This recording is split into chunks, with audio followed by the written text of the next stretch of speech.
Buenos días. Vamos a ver el último bloque muy importante que tenemos del testimonio de Esteban para cerrar con esta parte de su vida, esta corta narración de la vida de Esteban, pero tan edificante, ¿cierto? Desde que iniciamos este trimestre, el Señor fue guiando las cosas, obviamente por medio de lo que hemos visto aquí en el libro de Hechos. Cómo es que el tema central, aunque hemos avanzado hasta este capítulo, que es el 7, cómo es que el tema central ha sido la palabra testigo, el llamado a ser testigo, ¿cierto? La palabra y lo que de ahí se deriva como testimonio.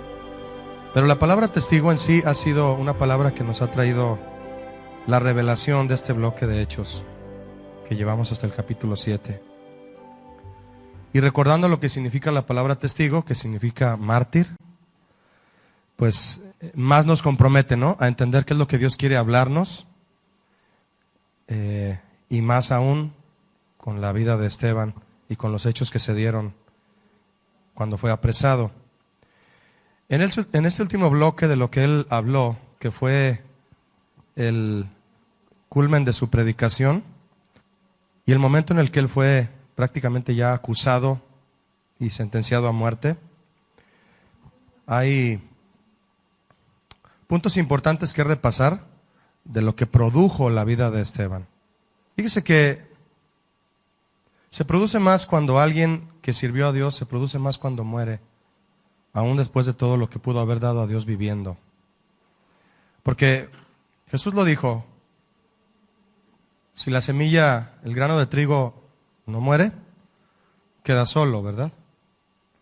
Es decir, no hay fruto, no resulta nada. Pero si muere, dijo Jesús, lleva mucho fruto, ¿verdad? Qué importante es entonces que un siervo de Dios mantenga presente que la muerte es parte del ministerio. Ahora, me refiero a la muerte física, Dios lo sabe. Si tuviera que llegar, ahí está la enseñanza diciéndonos, sí, también, porque lo físico también tiene parte en el ministerio. Servimos a Dios en lo natural. Vamos, venimos, predicamos, compartimos, evangelizamos, ministramos en alabanza. Todo eso está dentro del ámbito natural y la muerte también, la muerte física. Esteban fue el primer mártir de la iglesia primitiva y su muerte trajo consecuencias vitales a la iglesia.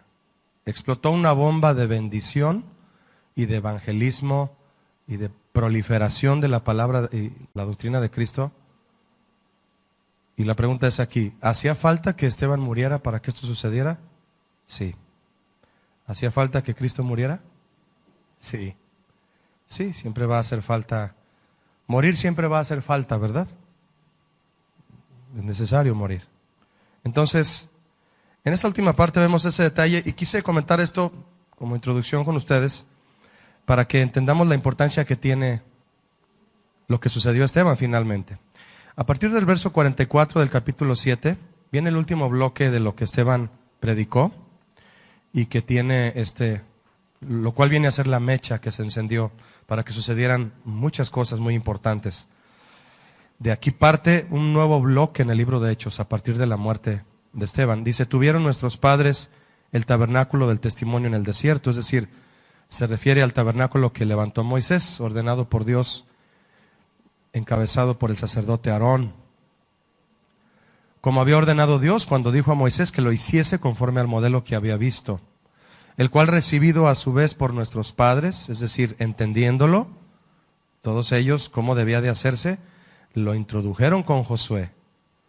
Se refiere al arca del pacto también, al tomar posesión de la tierra de los gentiles, cuando Josué tomó el lugar de Moisés y viene entonces a continuar el trabajo de guiar a Israel en el desierto para llegar a la tierra prometida, y los llevó. Y llevaban el arca, dice Esteban aquí, a los cuales Dios arrojó de la presencia de nuestros padres hasta los días de David. ¿Por qué? Bueno, está simplificando Esteban la desobediencia de Israel y de cómo fue perseguido, cómo el arca fue robada, porque déjenme decirle que David tuvo que recuperar el arca que había sido robada por los filisteos. La dejó guardada en casa de un amigo antes de llevarla a Israel. Esto lo está simplificando Esteban aquí, por eso dice hasta los días de David. ¿Por qué? Porque David fue quien recuperó el arca que fue robada para retomar el servicio de la adoración en el tabernáculo en Israel, hasta que David lo hizo. Entonces, por eso esos textos que dice traigamos nuevamente el arca, el deseo de David era traer nuevamente el arca. Y de hecho el primer acto espiritual, no voy a decir ni político ni religioso porque no es correcto, el primer acto espiritual con el que abrió su reinado David fue trayendo el arca a Jerusalén, ¿sabía? Fue cuando él danzó y cuando su esposa lo vio y se burló de él, que andaba enseñando los muslos, ¿verdad? Y ella se quedó estéril, por cierto, por andarlo criticando. Halló gracia delante de Dios. ¿Quién? David, 46, y pidió proveer tabernáculo para el Dios de Jacob. David empezó el proyecto que usted y yo conocemos, que ¿quién fue quien lo culminó? Salomón, construir el templo que fue dedicado, y ahí está en Crónicas, dedicado totalmente. Cuando Salomón terminó de construirlo, que la gloria se manifestó, llenó la casa, y los sacerdotes no podían ni siquiera estar de pie. Un evento que marcó la historia de la visitación de Dios a su pueblo. Mas Salomón le edificó casa, dice el 47. Si bien el Altísimo no habita en templos hechos de mano, fíjese la revelación que Esteban ya estaba interpretando. Si bien el Altísimo no habita en templos hechos de mano, como dice el profeta, el cielo es mi trono y la tierra es estrado de mis pies. ¿Qué casa me edificaréis? Es decir, ¿qué me van a hacer qué lugar me van a hacer donde yo quepa? O sea, no hay, ¿verdad? Dice el Señor. ¿O cuál es el lugar de mi reposo? ¿Me van a construir algo donde me puedan contener? ¿No hizo mi mano todas estas cosas? Entonces, con esto, mis hermanos, les dio otro martillazo Esteban a los fariseos y a los saduceos. Tremendo, usted no sabe cuánto. Mire, por lo dicho en este bloque que usted y yo acabamos de leer del 44 al 50, de su predicación de Esteban en este bloque, lo acusaron de hablar en contra del templo. Jesús ya lo había hecho y ya lo habían amenazado, cuando él dijo que lo destruyeran y que él lo construiría en 3 días. Las respuestas de Jesús eran siempre espirituales y había que estudiarlas o interpretar su revelación. Muchos no supieron, en muchas ocasiones no supieron interpretar la respuesta de Jesús. Nada menos hace un momento con mis hermanos de aquí del básico, veíamos cuando le preguntan a Jesús, ¿vas a ir a la fiesta de los tabernáculos? Y él dijo, mi hora no ha llegado. O sea, la respuesta no fue, no voy, vayan ustedes, al rato los alcanzo. No fue. Las respuestas de Jesús nunca eran triviales. Eran profundas, que cada respuesta tienes que ponerte a estudiarla. Y duramos 1 hora estudiando por qué respondió, no ha llegado mi hora. De cuando lo invitaron a la fiesta de los tabernáculos. Entonces, cuando Jesús respondió, destruyan este templo y lo construiré en 3 días, pues no lo entendieron. Está en Juan capítulo 2. No lo entendieron. No sabían a qué se refería. Esteban sí sabía. Por eso responde con esta misma revelación. Y de hecho, lo veían con rostro como de ángel, imagínense. Es que estaba lleno del Espíritu Santo y estaba respondiendo igual que Jesús. Igual, con la misma intensidad, con la misma revelación. Entonces, a pesar de reconocer la importancia del mismo, del templo, Esteban sabía que no era más importante que Dios. ¿Qué les está diciendo a los fariseos? Ustedes han hecho al templo más importante que a Dios. Lo que ocurre en el templo, para ustedes es más importante que lo que ocurre en el corazón de un hombre ya. O sea, ya lo que Dios puede hacer en el corazón, ustedes ya no les importa. Lo que les importa es lo que ocurre en el templo, lo que ocurre en el Sanedrín, lo que hacen en sus juntas, lo que hacen en el atrio cuando hay vendimia, los mercaderes del templo, ¿verdad? Es lo que a ustedes les importa porque llevan comisión de las ventas, cobran derecho de piso como los delegados en los tianguis. Todo eso hacen. Han hecho del templo su medio de sustento. Viven de la ley, no voy a decir del evangelio porque no creían en el evangelio, ¿verdad? Como hoy muchos viven del evangelio. No viven por el evangelio, se sirven de ahí. Esto está hablando Esteban, se los está diciendo en palabras muy categóricas. El templo no es lo que importa, quien importa es Dios. Y ustedes le han dado más importancia a lo religioso que a lo espiritual. Dios no está limitado. Él no vive solo en un santuario. Les está diciendo, sí, Salomón le hizo ese templo, pero eso no es lo que cuenta, no lo entienden, sino donde haya corazones. Dios no está limitado a un templo, sino donde haya corazones de fe dispuestos a servirle. Eso les estaba diciendo. De eso habla Isaías 66, 1, 2. Lo voy a leer, Isaías 66, 1, 2. Dice así, 66, 1 y 2 dice, Jehová dijo así, el cielo es mi trono y la tierra estrado de mis pies. Esteban leyó, estaba diciendo de memoria Isaías. ¿Dónde está la casa que me habréis de edificar y dónde el lugar de mi reposo? Y dice así el 2. Mi mano hizo todas estas cosas y así todas estas cosas fueron, dice Jehová. Pero miraré a aquel que es pobre y humilde de espíritu y que tiembla a mi palabra. Fíjese cómo cierra este pasaje de Isaías al final del verso 2 del capítulo 66. Yo no quiero habitar un templo glorioso y ostentoso. Quiero habitar un corazón humilde. Qué revelación, ¿no? Entonces, ¿se da cuenta de lo que Esteban les estaba diciendo? Ustedes aquí no hacen su trabajo bien. No están llevando a la gente a rendirse a Dios. Los traen a que se rindan a ustedes. Y así son muchos líderes hoy. Maldicen a la gente cuando la gente se va de sus iglesias. Ya me voy porque, ¿sabe qué, pastor? No, pues si te vas no te va a ir bien. Porque los quieren ver rendidos ante ellos. Los quieren ver rendidos ante sus ministerios, ante sus videos, ante sus páginas de internet. Darle like a todo. Quieren que ellos sean adorados. No los guían a Dios. No. Eso ocurría aquí. Es lo mismo. Exactamente lo mismo. Esteban les estaba diciendo, ustedes quieren que la gente les dé like a todo lo que ustedes hacen. Pero no, ustedes no llevan a la gente a Dios. La quieren traer al templo. Y Dios no está en este templo. Eso les dijo. ¿Dios está en este templo? Mangos que están en este, perdón la expresión griega. Él no está en este templo. Vean lo que dice Isaías, y les dice Isaías de memoria 66, 1 y 2, el que usted leyó conmigo ahorita. No, yo hice los cielos y la tierra, ¿qué templo me van a hacer que me contenga a mí? Busco un corazón humilde, eso es lo que quiero. Eso es lo que voy a habitar. Entonces, imagínese usted. Salomón lo sabía cuando oró en la dedicación del templo. Está en segundo de Crónicas, capítulo 6 y el inicio del 7, cuando Salomón dedica el templo que construyó glorioso, de no sé cuántos millones de dólares, por ahí vi una cuenta un día de cuánto costó. No me acuerdo ahorita, no le traigo la información. Millones de dólares que costó el templo de Salomón, en material, en madera, en oro, plata, bronce, piedras preciosas. Y Salomón, en esa dedicación que está en segundo de Crónicas 6 y 7, dice claramente que Dios le tomó la palabra a Salomón. Y la gloria de Dios llenó la casa, dice el texto. Y los sacerdotes no podían, ¿qué?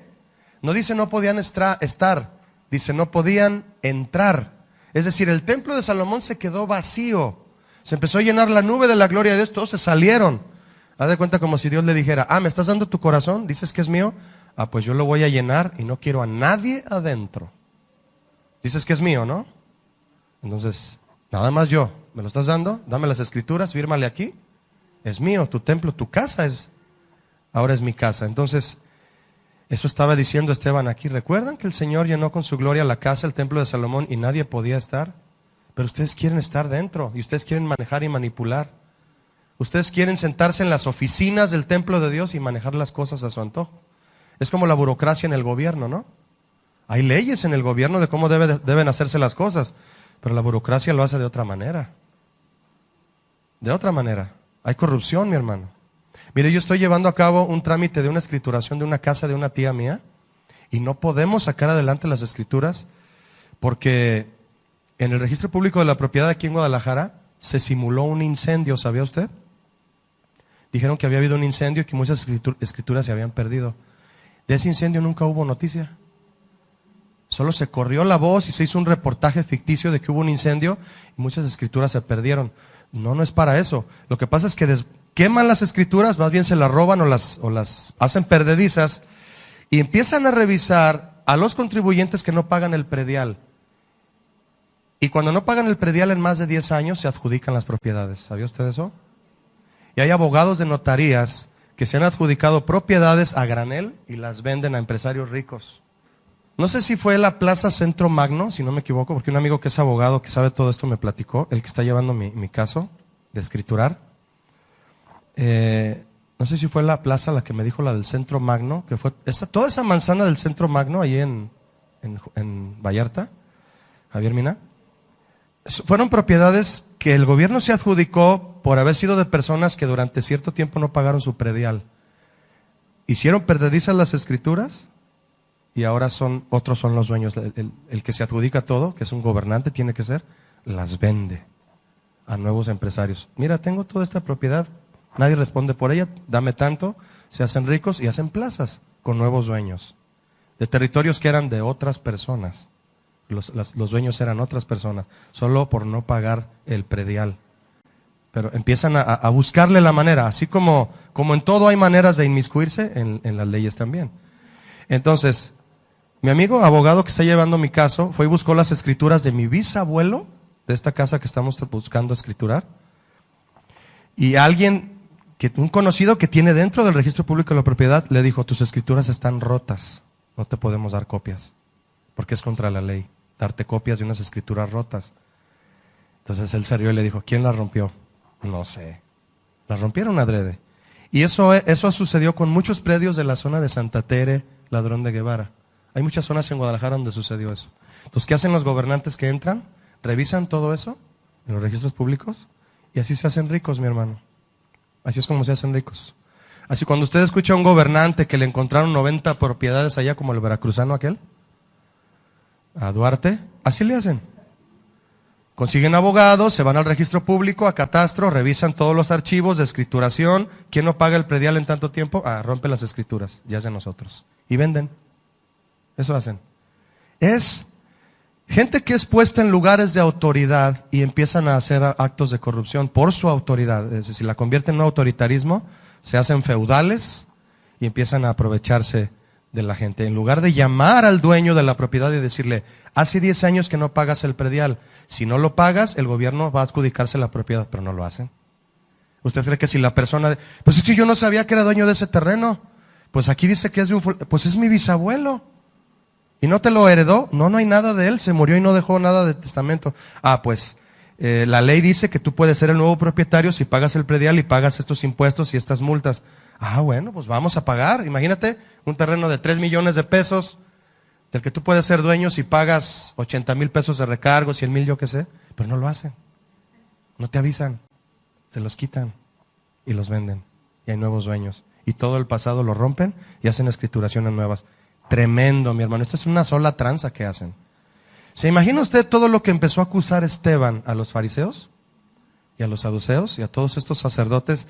Si en el aspecto espiritual ocurre esto, retomo, si en el aspecto natural ocurre esto, y todos estos ladrones de traje y de corbata, políticos, yo que sé quiénes sean, van a ser juzgados delante de Dios, con mayor razón.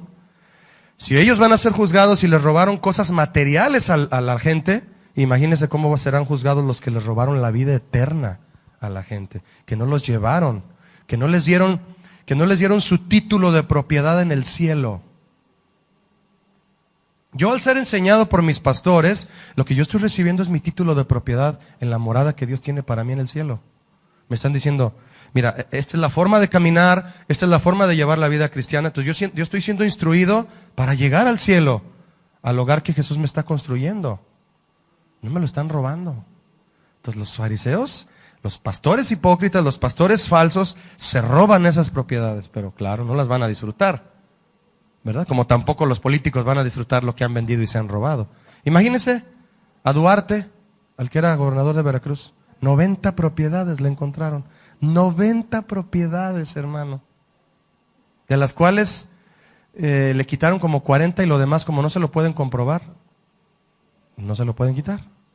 Lo puso a nombre de otros familiares. Y nada más le dieron, creo que 9 años de cárcel, ¿no? Y una multa de 40,000 pesos. ¿Se imagina la corrupción? Escúcheme, hermano, esta corrupción dentro del templo es a la que Esteban está acusando. Ustedes son corruptos, son sacerdotes corruptos. Ustedes no son sacerdotes de Dios. No, pues imagínense, por eso dice que rechinaban los dientes contra él. Les estaba rompiendo todo el negocio, Esteban. Así es como debemos hablar, mi hermano. Y si usted habla así, usted tiene que estar dispuesto a la muerte. Entonces, dice el 51, duros de cerviz.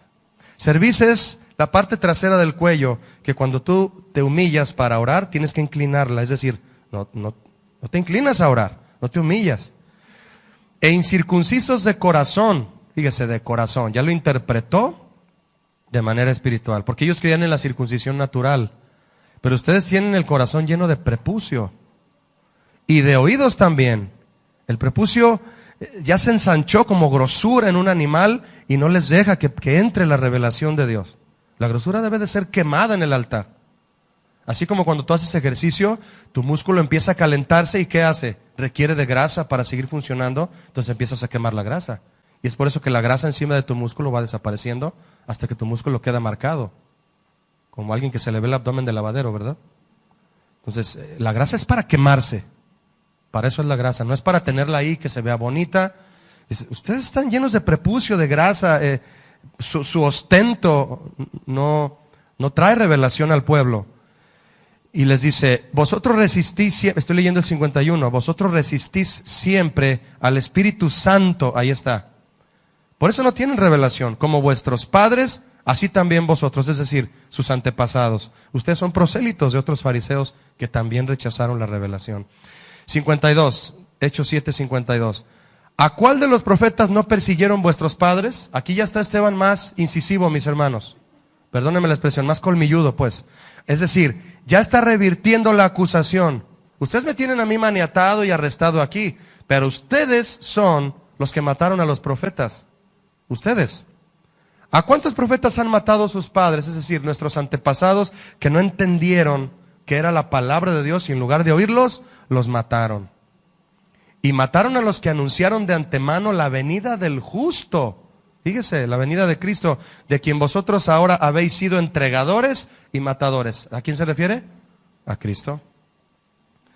Ustedes mataron a los que anunciaban la venida de quien ustedes mataron hace unos meses. A muchos profetas persiguieron y mataron. Uno de ellos, déjeme decirle, según la información aquí, es Urías. De él se habla en Jeremías 26, si gusta anotarlo. Repito, cuando Esteban dijo, ustedes mataron a los profetas que les anunciaban al justo, se refiere a Urías, uno de ellos, que está en Jeremías 26. Lo pueden leer todo el capítulo y ahí habla de Urías, un profeta que anunció y lo mataron. A Jeremías también lo mataron. Está en Jeremías 38. A Isaías también lo mataron. Salud. La tradición dice que el rey Manasés lo mató. La tradición. Pueden leerlo en Segundo de Reyes 21. La muerte de Isaías. ¿Anunció al justo Isaías? ¿Qué piensa usted? Pues nada más el capítulo 53 está tremendo, ¿no? Amós, también el profeta Amós fue asesinado. Está en Amós capítulo 7. A ellos se refería Esteban cuando dijo, ustedes mataron a los que anunciaron al Mesías. Es decir, sus antepasados mataron a los que anunciaron al Mesías que ustedes hoy mataron. También a Zacarías, no el autor del libro que usted y yo conocemos, ¿eh? No, este es otro profeta que es el hijo de un sacerdote llamado Joiada, que en una ocasión profetizó de Jesús como el Mesías, y de su muerte se habla en segundo libro de Crónicas 24. Repito, es el hijo del sacerdote Joiada, Zacarías, no el escriba. Zacarías el escriba, no. Segundo de Crónicas 24 habla de Zacarías el hijo de Joiada. Repito, no el escriba. ¿Perdón? Joiada, con J, Joiada. Todo junto con I latina. Y también a Elías. No podía faltar Elías, ¿verdad? También asesinado. De él habla Primero de Reyes 19. El gran Elías que hizo caer fuego del cielo aún con la leña mojada. Tremendo, ¿no? La leña mojada. Profetas de Baal, los 400 que quedaron en ridículo, ¿verdad? Todo el día pidiendo que cayera fuego y nada, y Elías hasta riéndose. Es más, hasta mójenme la leña, dijo. Tremendo, ¿no? O sea, era aventado, pero Dios arriba. Está bien, le voy a dar gusto a Elías para que queden ridículos esos ídolos, ¿no? Y los sacerdotes de Baal. Jesús también, mis hermanos, usó una parábola para referirse a cómo los judíos rechazaron siempre los mensajeros de Dios. Jesús dijo, ustedes matan, Israel, Israel, que matas a tus profetas, ¿recuerda? Israel, que matas a tus profetas. Lucas 20 dice eso. Eso dijo Jesús. Esteban entonces está acusando a los fariseos de lo mismo que los acusó Jesús.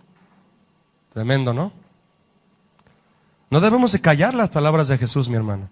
Hoy las acusaciones de Jesús hacia los falsos maestros y profetas se callan. No solamente se habla del amor de Jesús, no de su confrontación, pero de su amor, sí, de su confrontación no. No, tenemos que tener a la mano su amor y su confrontación. Dice Hechos, perdóneme, 7:53. Vosotros que recibisteis la ley por disposición de ángeles y no la guardasteis.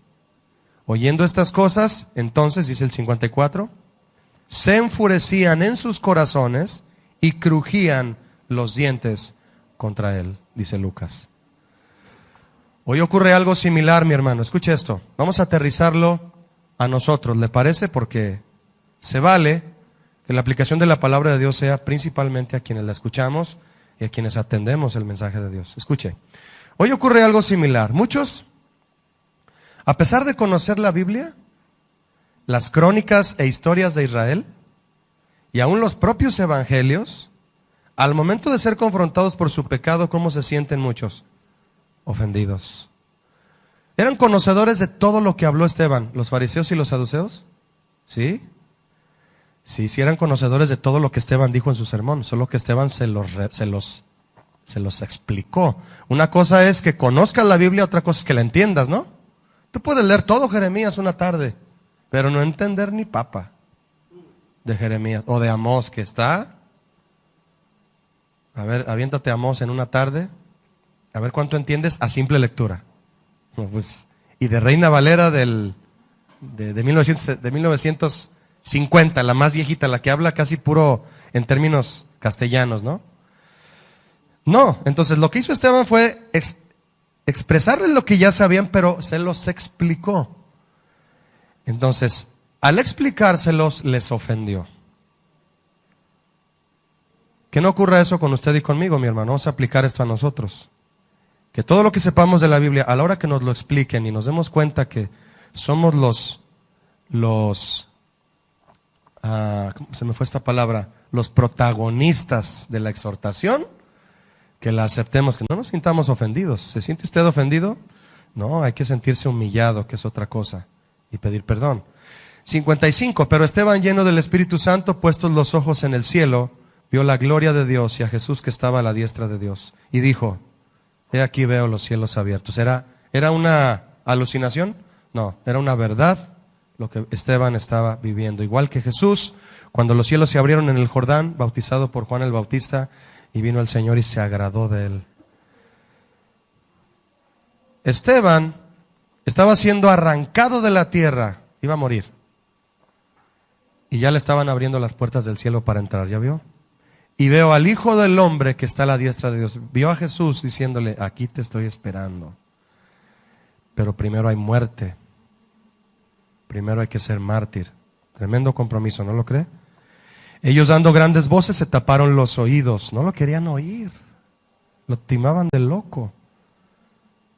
¿Por qué Dios no habrá querido, mi hermano, que también ellos vieran los cielos abiertos? ¿Ha pensado usted alguna vez eso? Esteban vio los cielos abiertos y vio a Jesús sentado. Lo estaba diciendo, él estaba clamando, veo esto, y estaba contento, ¿no? ¿Por qué ellos no vieron nada? ¿Por qué Dios no permitió que lo vieran? Para que ellos dijeran, no es cierto, estamos matando a un siervo de... No, esperen, no lo vayan a apedrear. No, Esteban tenía que morir. El plan de un testigo, el plan de Dios para un testigo fiel es que muera. Si no, no es testigo. Si no, todo se queda en palabras, ¿no? En predicaciones. No, la meta de un testigo es, porque eres ingeniero civil y nunca hiciste un plano civil de un edificio, pero eres ingeniero civil, eres arquitecto y nunca construiste ni una casita de Infonavit. Nunca. Entonces, ¿para qué eres arquitecto? ¿Para qué te graduaste? ¿Para qué tienes tu cédula profesional de médico si no ejerces?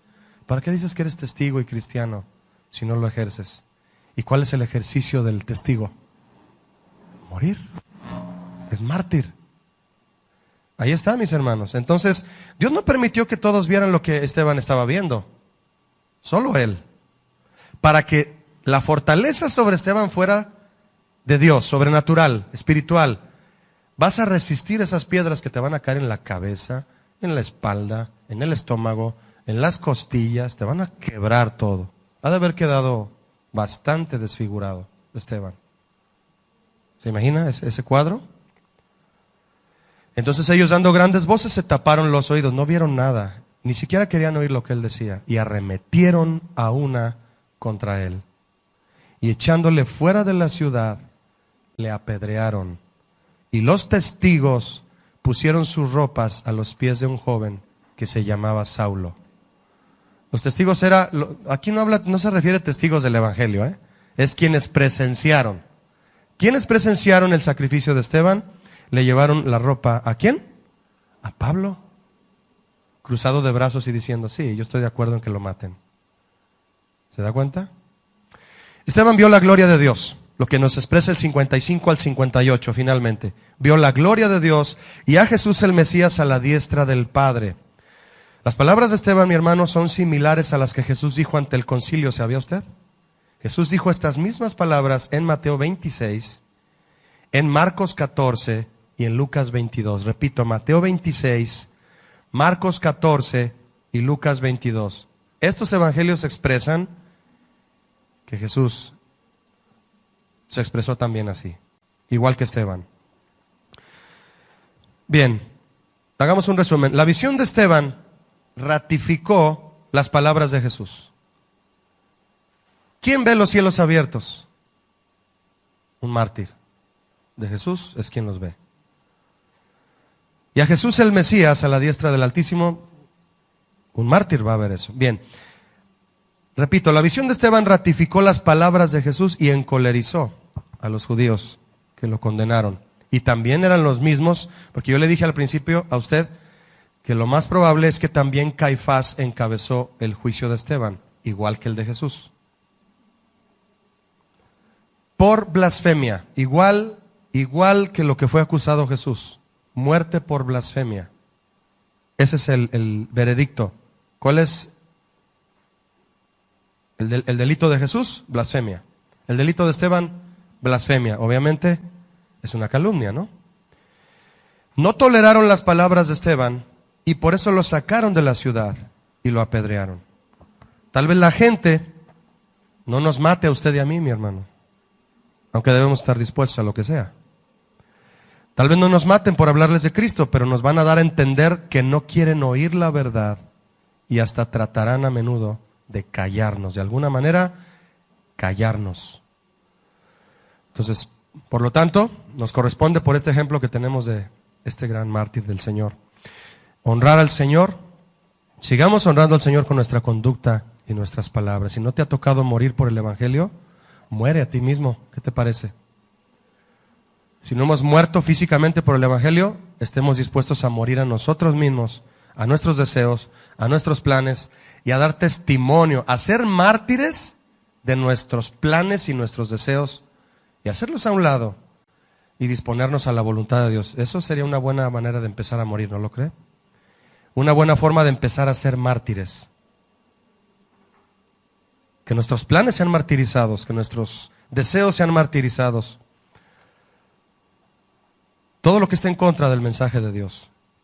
Y muchos, al ver en nosotros nuestra disposición a morir, hermano, muchos van a seguir a Cristo. Así es. ¿Por qué le digo esto?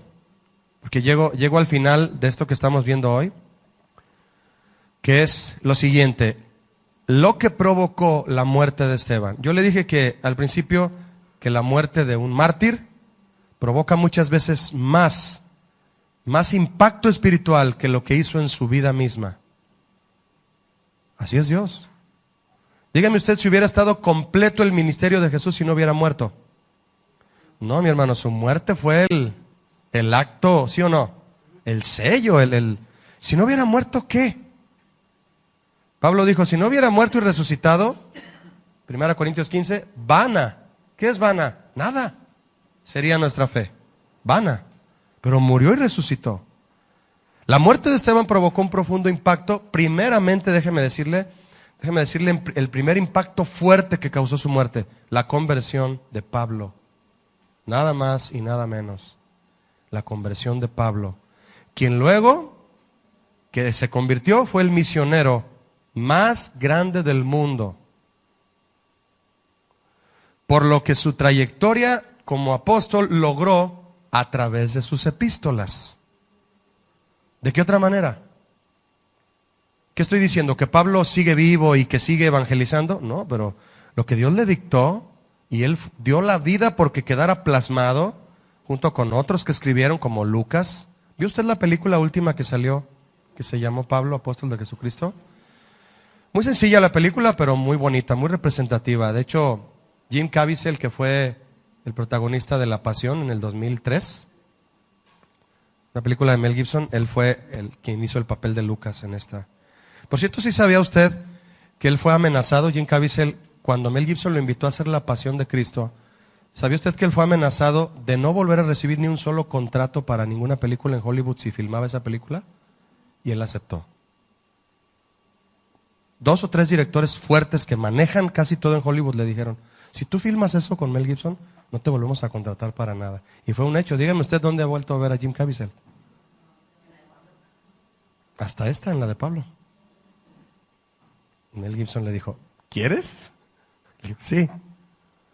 Yo. La última que le comenté se llama Pablo, apóstol de Jesucristo.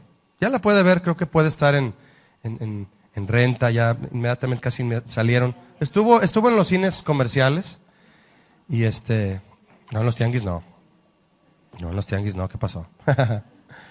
No, puede estar en renta en alguna tienda en línea, está ya el DVD en alguna tienda, ¿no? Estuvo bonita, yo fui con mi esposa a verla y está bonita la verdad. Es una reseña rápida de lo que vivió Pablo en sus últimos momentos antes de ser sacrificado.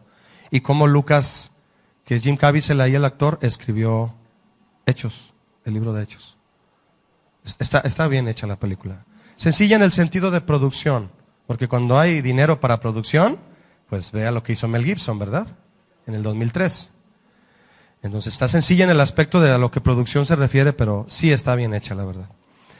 El actor de Pablo, no recuerdo quién es un actor también ya conocido, muy, muy viejo, pero lo hizo muy bien también. Entonces, Pablo se convierte, mi hermano, y se convierte en el misionero más grande prácticamente. Aún los que se le opongan, aún los que se nos opongan a nosotros, mi hermano, es una moraleja, pueden más tarde volverse a Cristo, ¿sabía?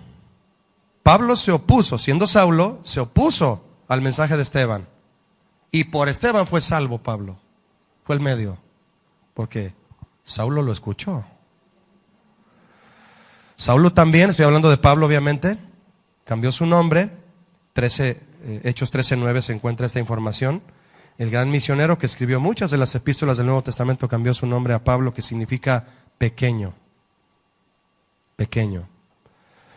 Y fue aunado de un apodo a lo que él se sentía delante de Dios, porque se sentía grande, de la tribu de Benjamín, fariseo de cepa, así erudito en la ley, pero dijo, no, yo soy nada. Por eso dijo, todo lo tengo por estiércol para ganar a Cristo. Estiércol, dijo. Estiércol, mi hermano. Todo lo que tengo es estiércol para ganarme a Cristo. Imagínese. Bonitas palabras, ¿no? Inspiraba a Dios a Pablo. Se han hecho cantos hermosos de lo que él escribió.